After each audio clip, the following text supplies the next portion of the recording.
Good morning. Well, good morning from here. Good evening to you.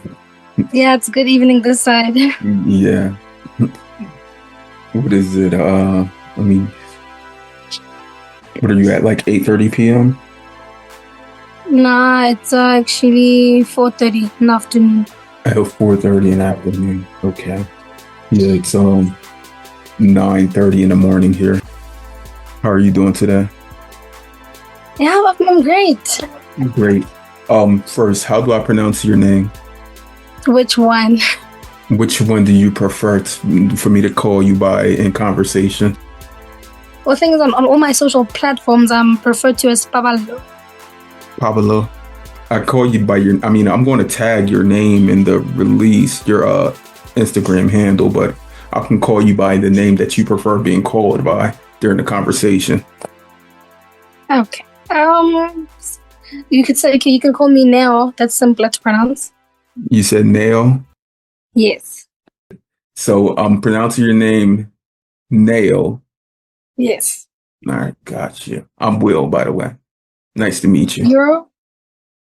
Will, Oh, okay. you didn't know my name? Well, It's cool. It's cool. Just tell the truth. Look, look, in these conversations, all we do is tell our truths. Be unapologetically ourselves. Welcome to the Chronically Will podcast, where we have real conversations with community that need to be heard. On today's episode, I'm taking a journey across seas to South Africa to meet with Nail. Nail is someone you are probably the most recent person I've met in the diabetic online community, even though I meet people like regularly. But I don't even know where I found you.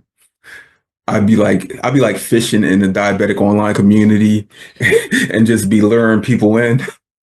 But I'm happy that I did find you because after viewing your profile, Bernard, I said she's someone that the community truly needs to know. And again, I thank you for joining me on this journey that is the Chronically Well podcast. Could you, Nail, give our community a summary of who you are? okay. I am Nell, all the way from South Africa. I am a person living with type 1 diabetes. 6 years running. I was diagnosed when I was 15. I recently, there's an organization I'm part of. We are advocates in South Africa because it's the first of its ever kind. So we're just trying to spread awareness and let people know. And it's very rare for like young people my age to do this because the people assume it's like a condition for like the elderly or something. Some don't even know about it at all. So I just thought since my platform is available, I'd use it for the good. Yes, and this is the good. Just to let you know off top, Nail, I think I've recorded with maybe 5 people from South Africa already. Um, where are you from in South Africa? Actually all the way from the Free State. Free State. Yeah. Free State. I recorded with someone from Free State last spring. I can't remember her name. MSEGO. That's her Instagram handle. MSEGO. I'm gonna have to check her out because there's not a lot of people that Yeah, she's from Free interact State, this and side. she's young. Like I think she's 19. Yeah, that episode was released, I believe, in like August or September. Just last week, I recorded with a guy named Earl. I don't know if you know Earl. There's a release. I have an episode releasing next week with someone I recorded with from South Africa. Also, I've recorded with so many people. I can't recall these names. I will have to look them up.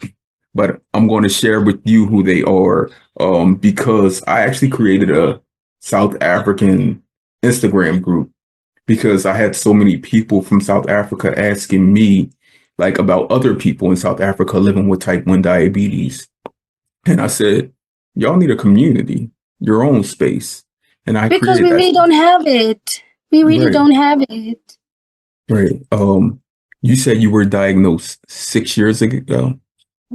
Yes. 6 years ago, Yeah. and you're 21 now, Yes. 15.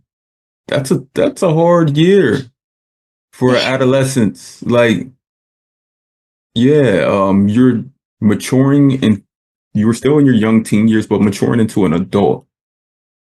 And you already had a lot of roles and responsibilities you had to take on at that age. But then here comes the big diabetes gifter and unwrapped a present for you that you never asked for. And it's because like it was the first time I've ever heard of it. That's why it was so shocking, like that it exists, because I literally felt like I was the only person with this condition. And even when the doctor was trying to explain, I just thought, oh my God, nobody knows what to do with me. I don't know what to do with me. I have to change my lifestyle, learn things so fresh. It was crazy. It is crazy. I remember my own diagnosis, and it was crazy also. Like, nothing about living with diabetes is normal when you've lived a life. A normal life. Yes, yes. So that diagnosis changed who you were as a person. Like, literally, like, you went from a 14, 15-year-old girl going out, doing whatever you did, having fun, enjoying life, to now knowing that I have to take insulin with me. I have to administer insulin. Yeah. And you know what was crazier for me was the whole change was like I really took for granted that I could eat anything at any time. And now I have to be really careful. You can't make such mistakes anymore. Right. But do you occasionally make those mistakes? Well, I am Look, human. So. they're not mistakes, because we know today, I mean, when we're first diagnosed, we think diabetes means something with food. We know today that it's so much more than just food. Like, food is just a variable in it. Like, diabetes affects us even without food. Yeah. Like, it affects us when we sleep more than anything. Like you'll sleep with the perfect reading and just wake up on some like, did I wake up at night? What went wrong during the night? Right. And then we have like what I consider lucid dreams, where there's these dreams where we're like, we're visualizing we're one place doing like something crazy or whatnot. And usually that's from like suffering from like a hypo or a hyper during the night. Yeah. Yeah. But you know, the systems are great. Like I use the sensor right now. That's been doing wonders for me. I know I Are don't you even have using to fuss Libre? anymore. I know the alarms go crazy. Are you using Libre? Yes. Okay. Yeah, I'm not sure if Dexcom is available in South Africa yet. I have not seen anyone with a Dexcom this side actually. Okay, because most people that I know in South Africa do use Libre. And everyone I know in India, because I've recorded with 7 people from India, everyone there that uses a CGM uses Libre also. Being diagnosed at 15 years young and already having this community, family, friends, people who loved you around you. When you got this diagnosis, did you at any point like see a change in their behavior towards you? Oh yeah. And no, everyone really thought I was like dying or something because I'd lost so much weight. They were like, oh my gosh, she's perishing. You know, because we didn't have information about it as such. So it's in a way now when you're in a setting, people are afraid to give you food. Some people are afraid to touch you. People are afraid to interact with you. They think they might harm you. It's insane. So it's very important to constantly. That's why I had to learn so that I can educate them to take it easy. It's actually very normal, more than they think. Right. You became the teacher at 15 years. No, I six had years, to. 6 years into this, you got like a master's degree. And we know diabetes is forever changing. It's never the same. Even though even if you feel as though like you've mastered the craft of your own diabetes, here comes another variable, another hormonal change, change in insulin, change your routine, whether it's like work, school, and those are all, they all affect you living with diabetes. They really do, because I was so sure that, okay, after my matric, I've mastered it and I understand it now. And then now I had to go to tertiary, not varsity and stuff. And my insulin was just not treating me the same anymore. And I'm thinking maybe I'm doing something wrong. And I just had to just switch, because now my schedule is not the same anymore. I study later at night than in the morning. I'm more active at different times. So now I have to start deciding on whether I want to, because I use different insulins. So there's my long active, which is my Nova Rapid, and there's my fast acting, which is the which one's the orange one? Nova Rapid, yes. Nova Rapid And is your short my acting. Tresiba. No, my Placebo, Tresiba is my long active. long acting. Mhm. Yes. So I had to swap from that. I used it in the morning instead of at night, because I'm active more in the day. That's something that people not living with type 1 diabetes understand. They have no clue about our use with insulin. Like that, depending on our lifestyle, when we use it, how much we use it. Like for most people, that look like, oh, you take insulin. Oh, they think of it like it's a band-aid. Like, oh, it fixed it. It fixed it. It's the cure. When we know it's not. Like the insulin that we administer to keep us alive can equally lead to our demise if we take too Real. much. And that can For be from, example, someone asked me the other day, it's like, okay, so can't you like just choose to take something else? Well, it's not really a choice, and it's difficult to make them understand, because they can only resonate up to so far until they're in that position themselves. right, until they're in that position themselves. And even if you, I don't have any enemies, I don't know if you do, but even on, look, you smile, you're young, even our worst enemies, we would not wish this on. Real. Like, I don't know anyone who could handle this, except No for the one is ever people really living with it. prepared. No one is ever really prepared. Like, people was like, yo, bro, I would have died. I'm like, well, I No. thought so too, but like, I really never thought I'd make it to 21. At that point, I was like, you know what? I think this is God saying He wants me now, because there's no way. But then it just got easier. I keep telling people that you think you can't handle it, but it's not that hard once you're in that position, because you need to learn how to survive. You need to learn how to survive. Yes.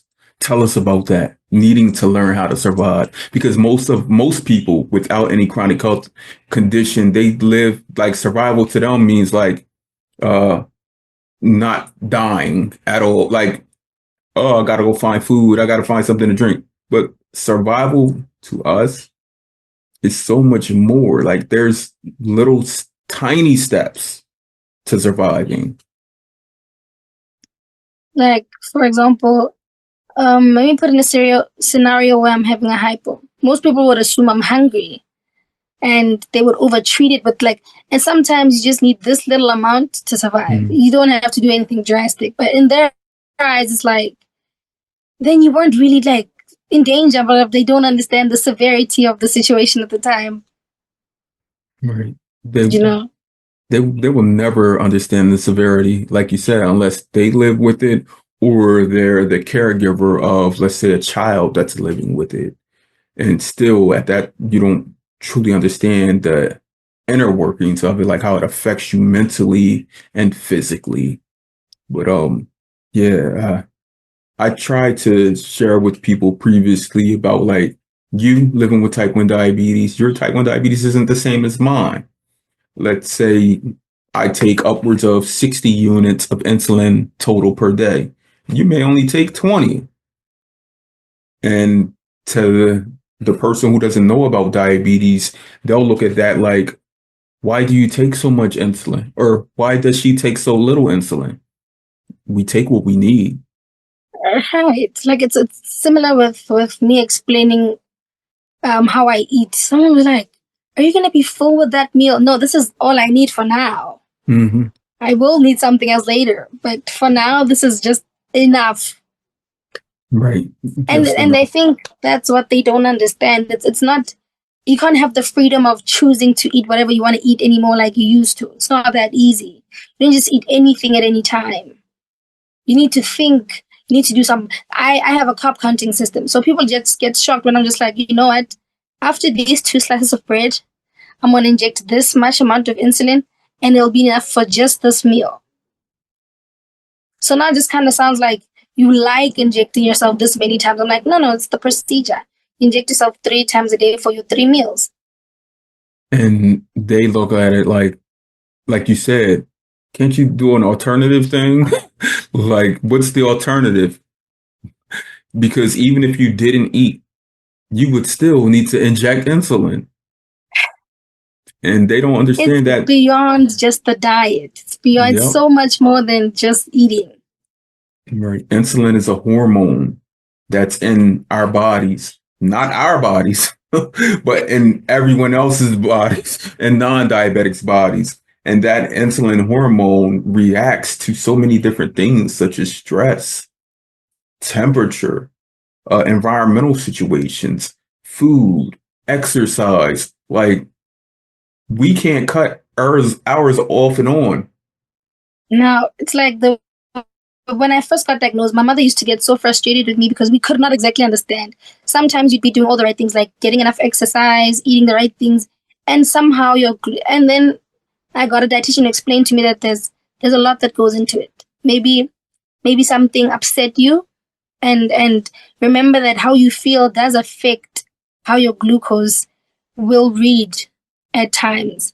Or maybe it's how much of what you ate instead of what you ate. There's a concept that only we will pay attention to because we understand how important it is. But for some people, it's like the minor things in life.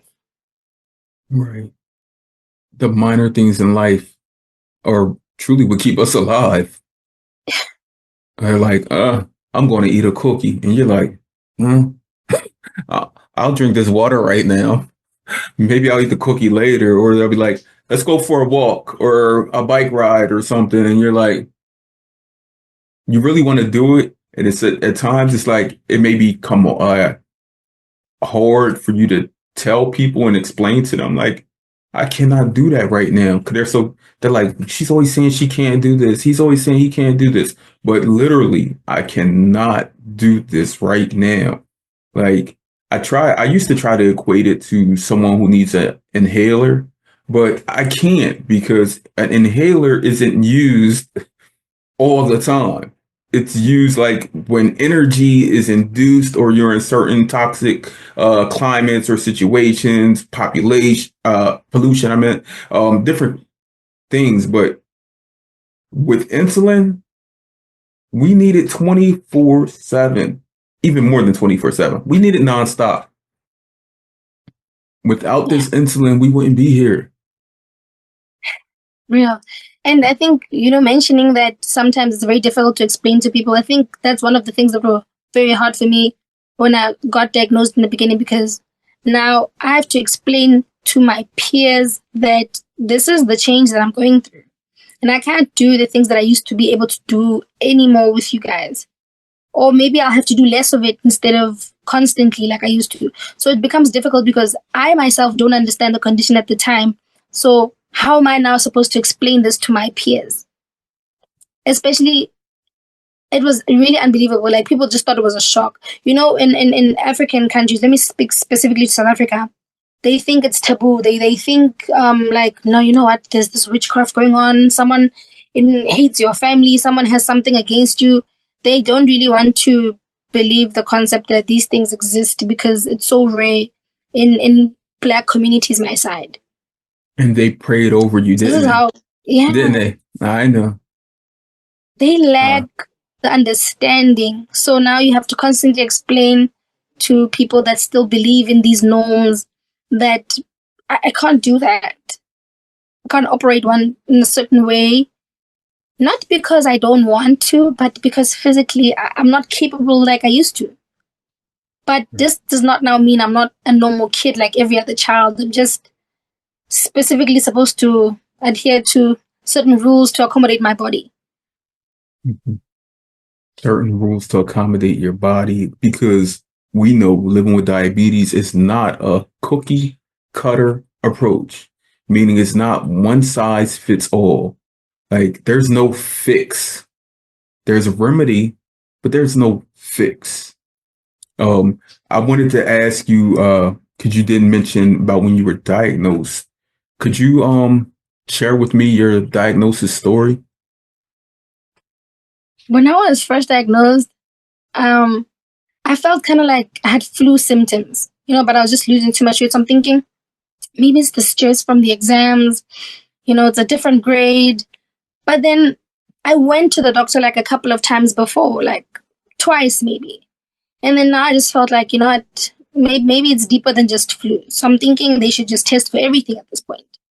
But no one thought to ever test for um, diabetes because they just didn't think this would happen to a child.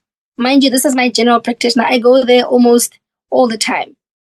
And they never do these things. So I'm thinking even when we spoke and we discovered that it was diabetes, they were just shocked because how does this happen to a child? But I'm like, but they're doctors. They should think of such things and all. But the situation was because they're familiar with me, they just never thought it would happen to me. And I think that's kind of insane because it doesn't choose who it can happen to, it happens. So I Right. think if maybe our medical systems could like make it a norm, it should not just be considered something adults could have because clearly I'm evidence that it's very normal in children as well. Right. Anyone at any age can be diagnosed.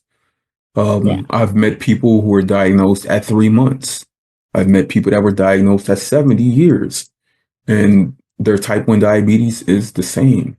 I know for the most part around the world, when they hear the term diabetes, people are like, ugh, like diabetes, like old, unhealthy.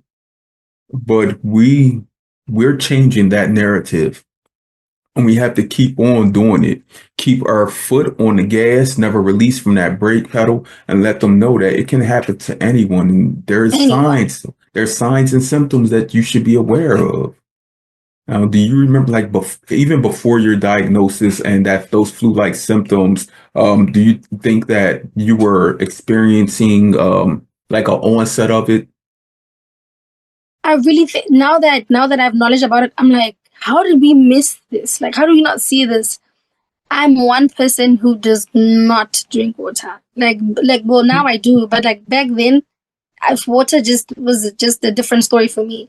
So now I'm constantly thirsty, and I don't even want to drink the things I usually drink. I just specifically want water, and I don't sleep. I'd rather watch with my free time at the time, watch television, play games, go play with my friends. That was it. So now I was just always constantly tired. And I'm like looking back, I'm thinking nobody saw this because nobody knew about it. Nobody understood what it was. And I think maybe we could have discovered it earlier even if the message was out there, like other conditions, your HIV and AIDS and your tuberculosis. Because people know so much about it, it's easier to diagnose people, even yourself as someone who doesn't have the condition. You're like, I think you're showing symptoms of such and such.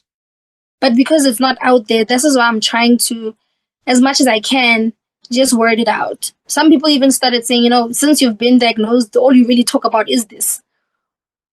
Because now that I've seen it, I think other people can also be of aid to their family members, possibly to just anyone really.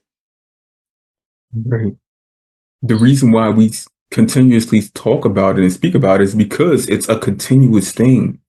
Because people, they think health, chronic health, things like they think, oh, it's like a light switch you can turn off and turn on.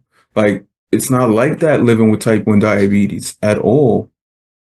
Like it's ongoing. Like right now, as we are having this conversation, our blood It's sugar going is, yeah, like there's adrenaline, there's anxiety, there's so many different factors that are going into it. And you can't think of like other things where like adrenaline, anxiety, just the climate, the weather, like the air, like those things affect someone's health. But with diabetes, there's an insurmountable amount of variables. Like you mentioned, your peers,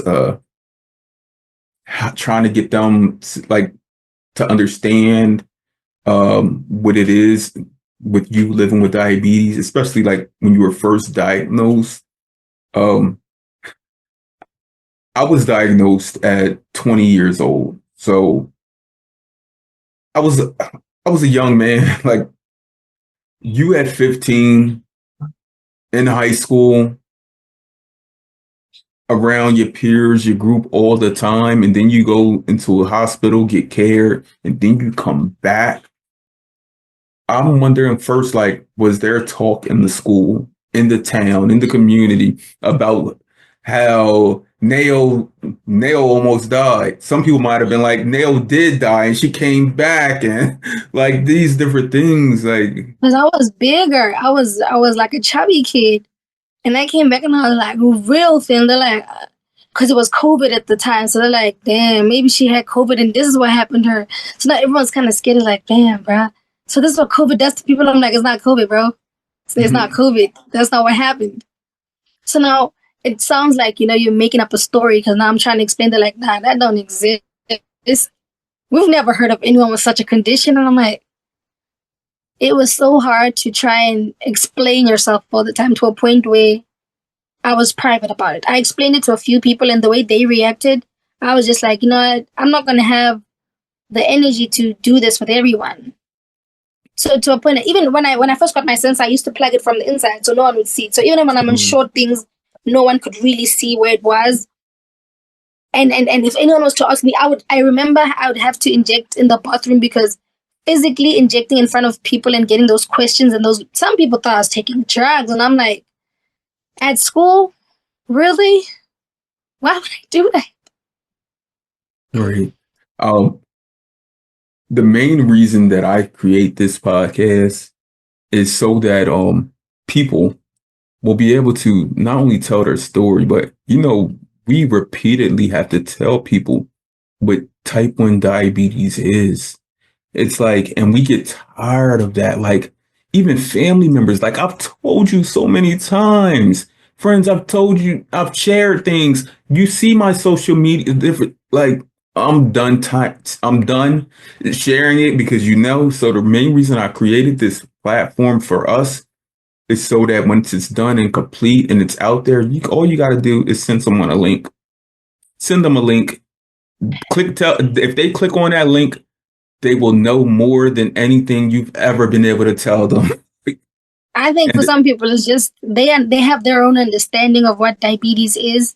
So when you try to explain it, it just doesn't make sense because they have an understanding that this is what specifically refers to diabetes. I'm like, there's a difference. There's type 2, there's type 1. You have family members still asking me till this day when I'm like, I need to drink water. I think my glucose is going high. They're like, no. So what do you do now? You have to eat more? Ma'am?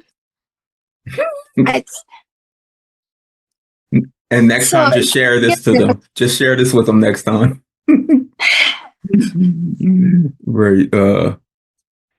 That gives me a good transition. Has diabetes affected you in relationships, whether it's significant others, friends, family, partners? Has it affected you? Or has it affected relationships you've been involved in? It does, but I do try to inform whoever that wants to initiate anything with me has to know beforehand that this is what they have to expect. And unfortunately, now they have to adopt my lifestyle as well because in situations where I can't help myself, they have to know what to do. And I think this is, on my part, I don't want to feel like I'm burdening anybody. So I do distance myself from a lot of things like relationships. Maybe someday it'll make sense to someone, but I also don't think that people do things willingly. So whoever is willing to understand that person will be with that person. They will. If they want to be with that person. With friends, I have a very great supportive group. And I've been friends with these people for so long, but again, everything is a choice. They chose to learn and understand me so they can go through this journey with me. Sometimes I'll be chilling there and we'll be discussing, and then they'll see me like take a bite of something, and I'm like, oh my God, I got so excited and caught up in everything. I forgot to inject. So they'll be there like, bro, did you? So it's always good to have such people around you. Right. That accountability does matter. Yeah, those friends get you. Those partners, future relationships, they will get you. I don't know if they'll get you as much as your friends, but that's like one of the things on the list. Like you got to check off, like at the beginning, like, oh, he saw me pull out my insulin and did this crazy stare. Check him off. Like he might as well walk out the door, right? Turn back around. uh, since your diagnosis, have you had any fears of living with diabetes? Because we know before our diagnosis, we hear so many stories about the complications, the you know, removal of limbs and all of those things, eyesight, retinopathy. Like we hear of those things. Do you have any fears today? I think to date, I don't have those fears, but it's just that feeling of when you're sleeping, you just start feeling weird and like, so automatically I love that my body will tell me that something is wrong. I don't randomly wake up, but I'll randomly wake up and I'll just feel like, what didn't I do? And then you'll check your glucose and find out, damn, it's like 2 point something. So you need to eat. You need to do something quickly. So I was worried in the beginning because I didn't know much about it. But at this point, I think I'm prepared for a lot of things and I know how to avoid getting in situations of the stories that I hear, because I do understand that my life is literally in my hands 24/7. 24/7. I say nonstop because I think 24/7 gives a chance to breathe. With diabetes, sometimes you won't get no chances to breathe. Because I mean, really, like you said in the beginning, like there's so many things that are misunderstood about it. Like people just really have zero education in it, other than what they heard or what they saw from someone else.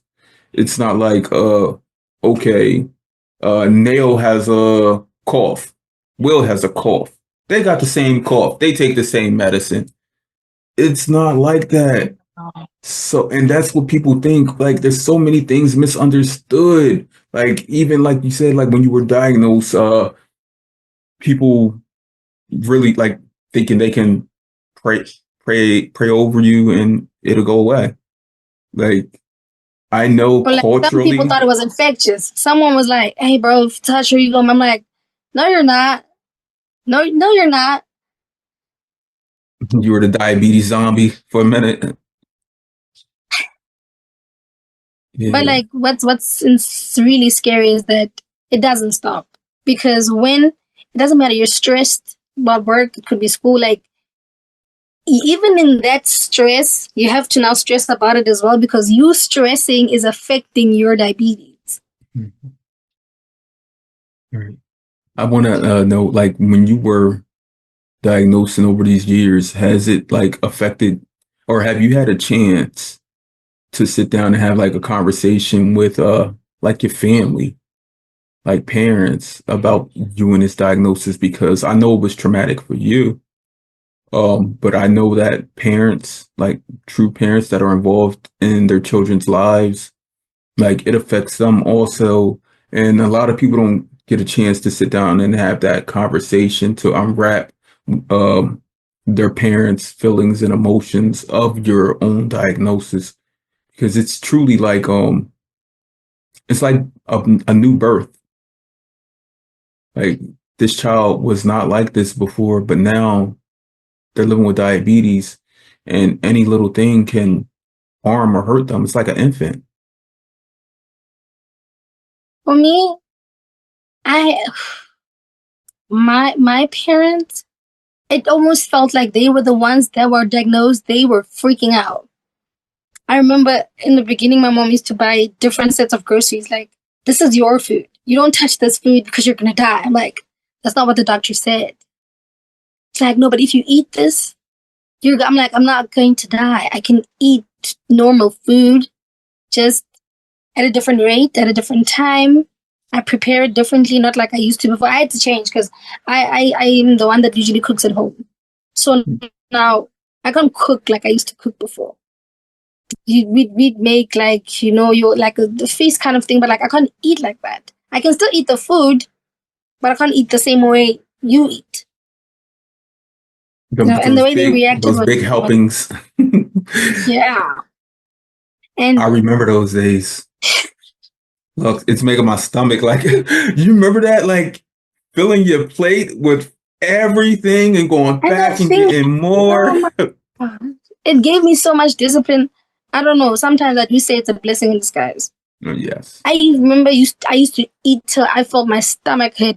But now I can literally sit and look at someone eat and finish their plate and not feel like I'm hungry. It's like, I'm okay. I don't need that.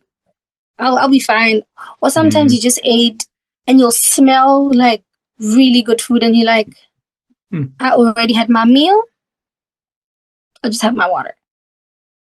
So it gave me a different level of discipline, not just in terms of my diet, in every aspect in life, really. I just thought of, because now this is how I live, it impacted every other thing. So it gave me that discipline everywhere, from my books to, I just now knew that I needed to be particular with certain things and prioritize certain things, because the end goal is to live. Yes. I need to live fully. That's one of my sayings I say to people. Like life, the ultimate goal in life is to live. Like that's one thing I say to people all the time, man. I gotta knock on wood for that because you just said it, and that is it. To live, not just be alive, Yeah. like survival, but trying to enjoy this thing called life because we only get this one. And living with type 1 diabetes today, like we're more inclined with our health and our well-being, right? Like, I don't know what the weather is right now in Free State, but you have on a halter top. Like, no, it is cold outside, but it's just warm inside. Look, I was like, but you look fit and strong. Like you can go lift up a building right now. Like, more inclined with your health. And like you did mention earlier, it's like, and I don't like to say this, but you said it. You were like, I was a little chubby before, but today, don't you consider yourself like more inclined with your health and well-being than others, like non-diabetics? I have to. I kind of have to. Right. But everything is a choice. It's a choice. I think everything's a choice. But being in this position now, it gave me a broader kind of aspect on how to look at things now, because initially, you never really think about these things until now you're in the position where you have to. Like I used to tell people, I never used to think about what I'd do in the next coming years or how I'd enjoy something in a certain way. But now you do. And I always say to people, because you choose to live, everyone who is diabetic has the choice to take care of themselves, and they choose to live. So I don't want to experience life in fear. I want to experience all the great things that life has to offer me, even in the midst of whatever. Right. And we don't want to, we need to understand this diagnosis and not just settle, because some people, you live certain lifestyles where they just settle with the diagnosis and like, oh, that means I'm going to lose my limbs and whatever, like as I age and grow older. But we know today people living with type 1 diabetes can live as long, if not even longer, than people without it, because our whole mindset has changed to a point where we know we have to do these things to stay well. And well meaning like to be able to have the ability to do other things. Like you're a young woman. Someday you may want to start a family. You know that you have that is scary. That I forgot to you have to do those things like now, like to prepare for that. Where someone else can be like 25 and be like, I'm gonna go have a baby. You can't Right, you can't do that. You got to prepare for that. Like, I got to bring that A1C down. And, like, My body has to be prepared to be in that state. and then mentally, But I don't think God gives us hurdles that we cannot conquer. I always say to other diabetics that approach me, like, if this was for everyone, then everybody would be diabetic. But God chooses his best and greatest soldiers to fight his battles. I think because the people with diabetes really can handle it. I don't think even those that struggle, they do understand that they need to do certain things to survive. And that's instinct. That's something you learn to do for yourself to protect yourself. do you think being a type 1 diabetic for the last 6 years has turned you into more of a advocate? Because even in this conversation, we're just having an organic conversation. Um, the entirety of it, you're advocating. You're advocating for people to understand diabetes, understand their health, understand their lives, how it's not just to live like you want to live, understand the mental and emotional challenges. You just spoke briefly about like um, procreating, having children, you advocating in relationships, like, and I can tell when you speak about these things, like, and you include diabetes in it, like, you're like this is your thing. Like you said, some friends are like, she always talk about diabetes. Like, this is your thing. This is our thing. Like, where else can we have these conversations with our people? Yeah. Like, Thing is with me, because I never used to speak about it, I really did not want people to know, because now it got annoying. Now explaining the same thing over and over to different people that don't want to understand, that have their own perception of things, it becomes difficult. But I did see what other advocates were doing for me, because they kind of got me out of my shell. I was like, you know what? And they weren't really that popular on social media, but just seeing their content made me feel like maybe I could do this for other people as well.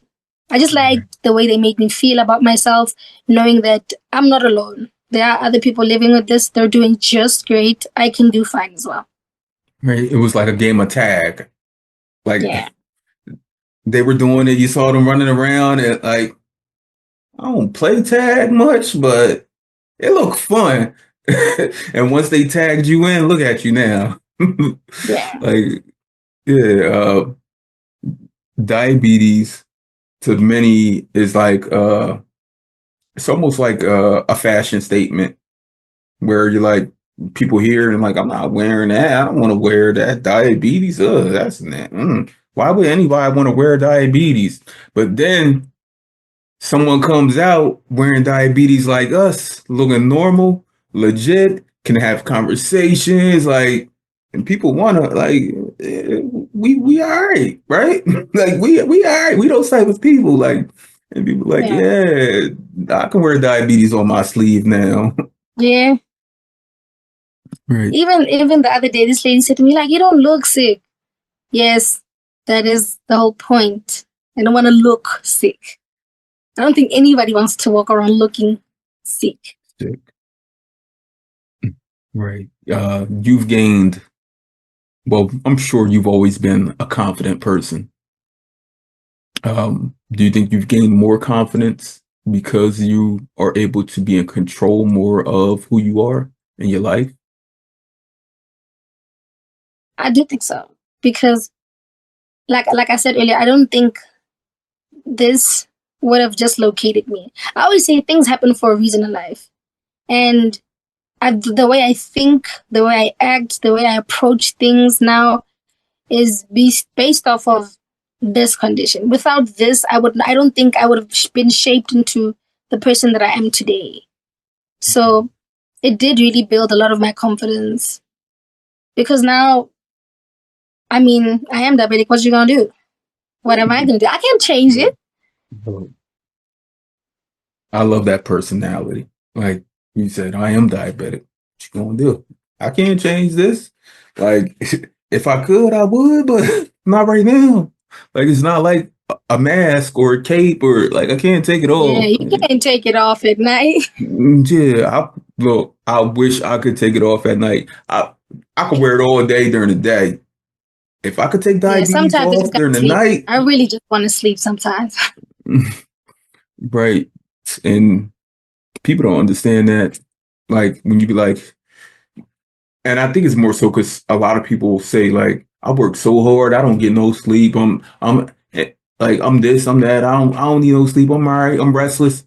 But then you'll see them like laying out on a couch or something, relaxing, and you in your head, you're like, they don't get it. When I talk about no sleep, I really mean no sleep. Like my blood sugar is going low or going high. My CGM is like alerting me. I gotta inject insulin. I got too much insulin in me. I can't go to sleep. Like they don't Yeah. understand that But how. till this day, I gotta be honest. Till this day, I don't do visits. I don't like visiting people. I feel like I don't want to disrupt people in their homes. My alarm will ring. Okay, it doesn't even have. Sometimes it's a false low. Okay, Hmm. like it's almost low, but it's not low. But my phone is worried about me, so it's gotta wake me up. But now I'm also waking people up in their homes. So I don't visit people. I'm really just to myself like that. Look, I used to have that I guess mindset. Like I used to think about that. Like my diabetes is annoying other people, messing up their peace. But then I said, I need to protect my peace. Um, this this technology is alerting me so that I can stay at my best. Like I gotta think about me first. I understand that these people are annoyed with it, but hopefully that they can get it can become normal to them. Like we know Nao, Will, like we know they got their beeps and clicks and alarms and alerts. They're annoying as hell, but we know that they keep them alive. We know. Like, I had posted something probably like 6 or 7 months ago, and I said, some days I feel as though we should just keep all of our alerts and alarms on. I said maybe then people who don't live with this will get a better understanding of what it is. Like they'll know that it's nonstop. Like even like during the conversation right here, like me and you both, we know we got our alarms off, our alerts off, because we don't want it to interrupt the conversation. Yeah. But just imagine we were in a conversation with a group of people who don't have diabetes, and it's me and you in there, and they were to hear those alerts and alarms. They're looking around like, "What's going on?" Like, and I think that sometimes people need to have that connection with us, so they know that when we say we're tired, it's We because really are tired. we really are tired. When we say we need insulin right now, we really do. When we say we need some juice or a snack right now, we really do. And they, Because I they don't, effortlessly speak. People effortlessly she like, now you'll inject when you get home. I'm like, no, by then it'll be too late. By Mhm. then it'll be too late. Or like I think they don't understand the sense of urgency as well. Like when I say I need a juice box right now, I cannot have it in the next hour because Mhm. we don't know if Mhm. I will be by the next hour. So I need to have it now. Move fast.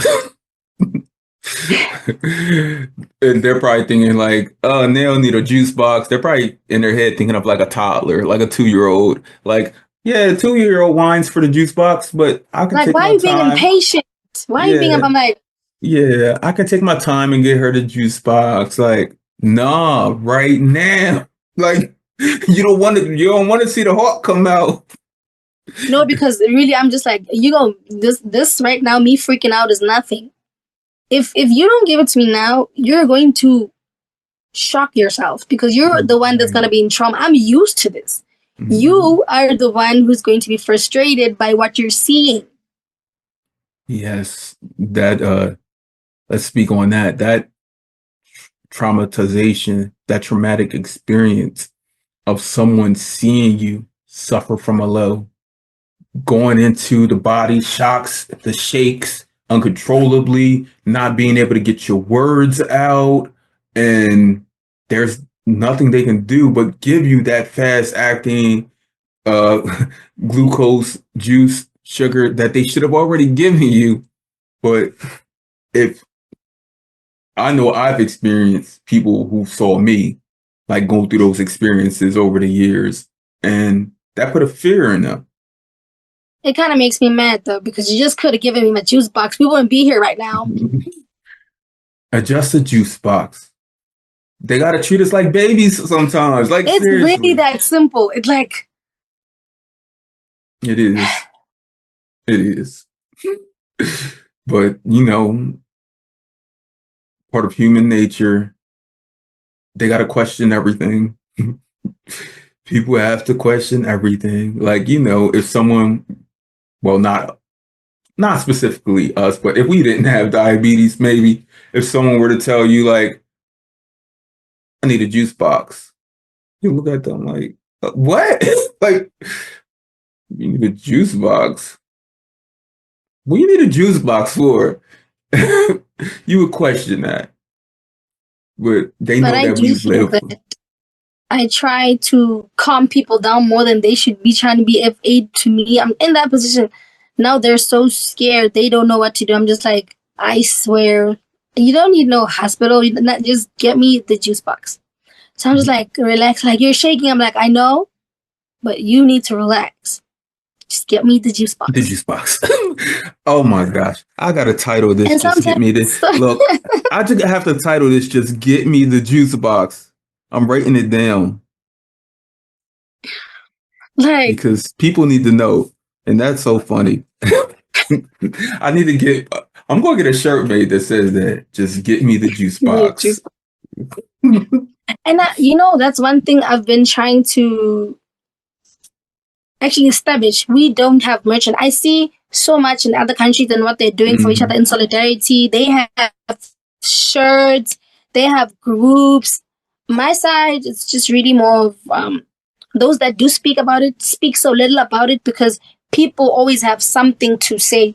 A lot of people will just say things like, no, they're just seeking attention, but it's a reality for some people. They're not sharing this to look cool. It's because they really live this life. So they're Exactly. kind of held back. Like they'll want to speak about it, but they'll be in the shadows. So it's not really getting the message across the way it should.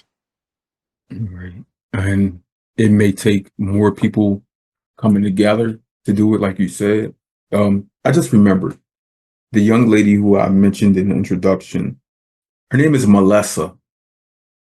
She's from Free State, Melissa. Um, yeah, I think she's 19.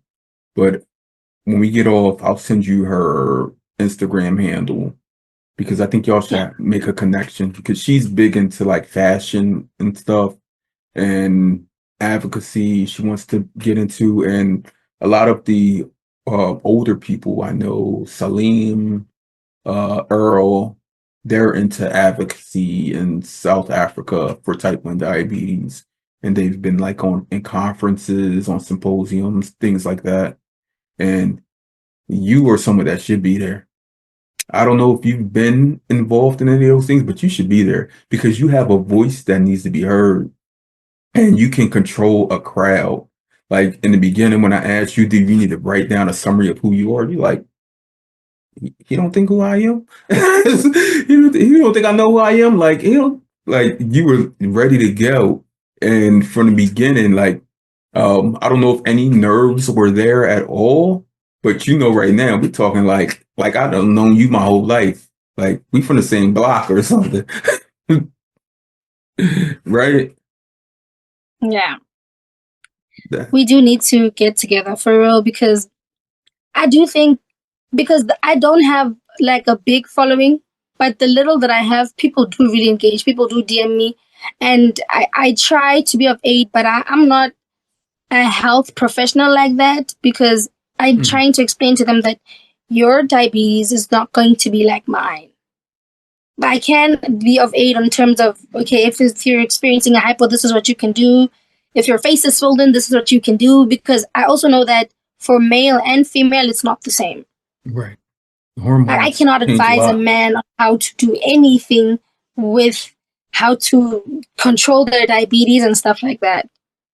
Right. But if you're, like we said, if you have that community, someone in that community you could reach out to, and they'll be able to assist that other person. That's why this community truly does matter, and our representation across all like ways of life, like whether it's race, culture, like it all matters and it all needs to be included in that community, because nobody, like if they find someone young, a 15, 16-year-old girl who's diagnosed with type 1 diabetes, if they go to you, you'll be able to help them resonate with living with this condition, because they may already have instilled in their mind, like, oh, it happens to old people who are unhealthy. But if they're able to sit down and have a conversation with you and see, like, oh, like she young, fly, like she got this swag about her and everything. Like, yeah, that's what someone right now doesn't know it, but they need you. They need you in their lives, in their community, because you can change the trajectory of what it will be for them living with type 1 diabetes by you just showing face, you showing up and being unapologetically yourself. I just remember some dude asked me if I ate too much sugar growing up. Like, where do these people get these things? Media. But I'm like, if like, I think as kids, everybody had a lot of sugar. Wouldn't Mhm. we all be like this though? People need to know, like, our condition has nothing to do with anything we did. We did not do this. We did not choose this. If we could take it away, we would take it away and throw it out in the trash and never ever go pick it back up. This is an autoimmune condition. There was a response to something that occurred, whether it was sickness, illness, trauma, and our body, for some reason, decided to fight against our immune system. And with that, our functioning isla beta pancreatic beta cells stopped working. And with that, it's like something so much you got to break down. And with that, the hormone in our body that you also have, insulin, stop producing. That insulin is used to break down carbohydrates and sugars into energy. I don't have that. So I have to manually take, like, it's so much you got to break down to them. And without this insulin, basically, I will die. Basically. But a question I commonly get asked is if I inherited this from I'm like, with type 1 diabetes that I know of, it's non-hereditary. So now there's a follow-up question of, now are my kids going to have diabetes? I'm like, I don't think so. Right. But it's possible, but I don't think so. So type 1 diabetes wouldn't be considered hereditary, but autoimmune diseases are hereditary. And type 1 diabetes is one of many autoimmune diseases. Like, if you're the only person in your family with type 1 diabetes, you may have someone in your family with hypothyroidism, celiac, which is a gluten allergy, rheumatoid arthritis, vitiligo. Like, there's so many different autoimmune diseases that, and it's all comes from your body attacking itself. And if someone in your family has any of those autoimmune diseases, then someone else can also have them. But like, would it be my fault? It Would wouldn't be I your be the fault. reason? It wouldn't be, because you didn't give yourself type 1 diabetes. You didn't. You were a kid. Remember that. You were a kid. So nothing that happened or occurred to you in your young years was your fault. Even if you were an adult and diagnosed, you have to think about, if they were to have tested your autoantibodies for type 1 diabetes early on in your life, those autoantibodies would have been there. Like, nothing you did brought them on. No matter how old you are, no matter what type of lifestyle you live, God, like you said, chose his strongest warrior. You know, God gives us what you say? Um, I think that God gives us hurdles Yeah. that we can climb, right? Yeah. Diabetes was just a hurdle. You've you've conquered it. And I hope that you can build this team so y'all can become world-class champions. Yeah, I think I could do that. I know a lot of people who want to that aren't even diabetic themselves, which I was very impressed with. That want to get the message out there, which is beautiful for me because they understand that they've seen their family members suffer because of the lack of knowledge. We need allies and support. True allies or are empathetic to the things we go through. So they know that me helping Nail is out of love and support because I love and support Nail, right? Yeah. And if I love and support her and she lives with type 1 diabetes, and I gotta love and support another person in the community that lives with it. Because I know that she didn't do this to herself. So I have to know that they didn't do this to themselves. As we do wrap up, or do you have any questions for me? Anything you want to know about diabetes on my end? Like, oh yeah, for instance, on our side, people that can't like afford like proper health care, like insulin pens, they use vials. And I'm just like, is there not a way like that, let's say maybe if my medication I have surplus, how would I get to distributing that? Or is that even legal? Is that allowed? Look, if you go to a store and you buy an item and it comes in a package, right? And it says no distribution. Yeah. If you have people that need part of that item and you have so much, are you going to think about that label that says no distribution? It's as simple as that. Insulin, we know is a need. If someone needs it, that means that their life is at risk without it. I build communities so that no one goes without. And I tell them, no one goes without insulin on my watch. How you put it out there to the public is your choice, but these communities that are built are more private, right? Like I have, I think like 7 or 8 Instagram groups that I run. The largest one is for people of color with type 1 diabetes around the world. It's maxed out at 250 people. And everyone knows if someone needs insulin, someone needs supplies, I'm the guy because I will risk whatever it takes to make sure the next person can live. Like I'll post it in my story. I'll reach out to someone else I know in the community who does these things, or someone who said they had access to insulin or CGMs or whatever, and I'll make that connection.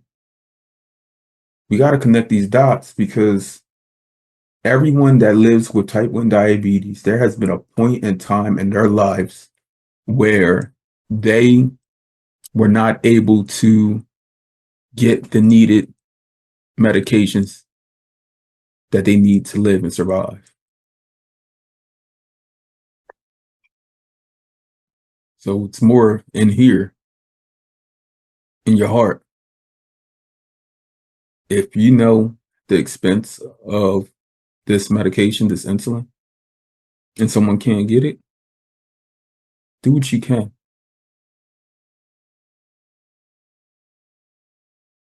Does that help? Yeah, I'll see. I mean, I know a couple of people that can be of aid. I just wanted to know what to do before I took any steps. Yeah. Um, I know different places it's different, but I know people. I just recorded with a young man from Uganda last week. And I recorded with a girl in Uganda last spring, Hamida. And during the pandemic, you think things like I know things are like can get crazy everywhere. I know how things are in South Africa right now. Uganda, which is considered still a third world country, um, during the pandemic, she will hop on her bike and trek miles away, tens of miles, to check on people who were type 1 diabetics and give them insulin because it's not readily available everywhere for everyone. And just knowing that story and that commitment, she's young in her 20s also. And now like they have this community of oh, it's a bunch of people. They call themselves T1D warriors. And they do whatever they can to help the next person out. And I know that no matter what, they're going to have each other's back. So it takes that support.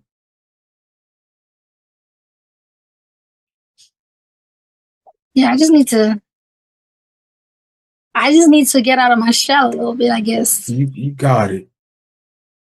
I'm sure if I reach out to someone who's near you and they said they had insulin and I told them you needed it, they'd be like, that's nothing. I'll give it to her. So I will ask some of my friends in South Africa how things are with that distribution and exchange of hands when it comes to medical supplies, because I know you're not out of that shell yet. But I know they are because they've been living with it for 20, 30 years, like some people. Mm. Melissa, I think she was diagnosed when she was 8. So she's been living with it 10 plus years. Um, I can't remember. There's another young lady. Her name is like Nolando, something like that. And she's been living with it most of her life. She's like in her early 30s, I believe. But yeah, that community and that support will help you. As we do wrap up, I have to ask you a question that I ask all of my guests because you were diagnosed 15 years young, not 15 years old. High school, unapologetically you. I can picture you probably at the locker with your friends, like playing around, joking, singing, talking about y'all little crushes and all of that stuff. Um, I don't know what you had, like if you even had a plan in your head on what you wanted to be, like career wise. Did you at that time? At that time, I just thought like I was business minded. I still am, but I thought at the time, you know what, I'm gonna do whatever I can at any cost to get where I need to be. That was the Mhm. mindset I had. Right. And after diabetes hit me, I had to be strategic with a lot of things. So now you need to maneuver around how you do things now. But I Right. still think I maintained the way I thought because I still believe I can still fully achieve everything that I wanted at that time to date if I work hard because I will. You can and you will. Um, but I must ask you because I've been in conversations, I've seen the research, the data behind these things, functional cures. I'm recording with a young lady. Um, I can't remember where she's from in Africa, but she lives in the UK and she works in diabetes research, type 1 research on finding cured. On March 31st, I'm recording with her. And I ask everyone this on the day. This is not an option. Just let you know that. On the day, Nail, you find out that you've been fully cured of type 1 diabetes, that it is gone. There's no going back. It's not going to come back no matter what you do. We still are friends. We still have this community. We can do so much more now. We can go and help and aid other people with other chronic health conditions and whatnot. We can travel the world without our devices, our insulin, or having to worry about it. And everyone else wouldn't have to either. Like, diabetes is gone. On that day, you find out you no longer have type 1 diabetes, my friend Nao. What do you do? Like, first thing I do, What do you do? I don't know. I mean, thinking about the fact that it could happen, it's great. But now I went from being normal to being diabetic normal to back to being normal. I don't know.